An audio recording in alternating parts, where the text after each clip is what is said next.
ಒಮ್ಮೆ ಪ್ರವಾದಿ ಮುಹಮ್ಮದ್ ಪೈಗಂಬರ್ ಸಲ್ಲಲ್ಲಾಹು ಅಲೈಹಿ ವಸಲ್ಲಂ ಅವರ ಬಳಿಗೆ ಬಂದಂತಹ ಒಬ್ಬ ವ್ಯಕ್ತಿ ಸಹಾಯ ಕೇಳ್ತಾನೆ. ಬಂದು ಸಹಾಯ ಕೇಳಿದಾಗ ಪ್ರವಾದಿ ಸಲ್ಲಲ್ಲಾಹು ಅಲೈಹಿ ವಸಲ್ಲಂ ಎರಡು ಬೆಟ್ಟಗಳ ಮಧ್ಯೆ ಮೇಯುತ್ತಿದ್ದ ಬಹಳಷ್ಟು ಅವರ ಆಡುಗಳು, ಅದನ್ನು ತೋರಿಸಿಕೊಂಡು ಹೇಳ್ತಾರೆ, ತೆಗೊಂಡೋಗೋದಲ್ಲ ನಿನಗೆ. ಕೇಳಿದವನೊಂದಿಗೆ ಹೇಳ್ತಾ ಇದ್ದಾರೆ, ಆ ಎರಡು ಬೆಟ್ಟಗಳ ಮಧ್ಯೆ ಇರುವ ಆಡುಗಳ ರಾಶಿ ಅದೆಲ್ಲವೂ ಕೂಡ ನನ್ನದು, ಇವತ್ತಿನಿಂದ ನಿನ್ನದು, ತೆಗೊಂಡು ಹೋಗು. ಅವನ ಆಶ್ಚರ್ಯಚಕಿತನಾಗಿ ಬಿಟ್ಟ, ಅವನ ಅಚ್ಚರಿಗೊಂಡು ಬಿಟ್ಟ. ಅವನು ಹೋಗಿ ಅರೇಬಿಯಾದಲ್ಲಿರುವ ಕುರೈಶಿಗಳೊಂದಿಗೆ ಹೇಳ್ತಾರೆ, ಓ ಕುರೈಶಿಗಳೇ, ನೀವು ಆ ಮುಹಮ್ಮದರ ಶಿಷ್ಯತ್ವವನ್ನು ಪಡೆಯಿರಿ. ಕಾರಣ ಆ ಮನುಷ್ಯನಷ್ಟು ದೊಡ್ಡ ದಾನಿಯನ್ನು ನಾವು ಕಂಡಿಲ್ಲ.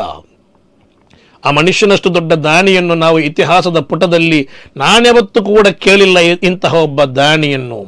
ಕಾರಣ ಅವರಿಗೆ ದಾನ ಧರ್ಮ ಮಾಡಲು ಹೆದರಿಕೆನೇ ಇಲ್ಲ.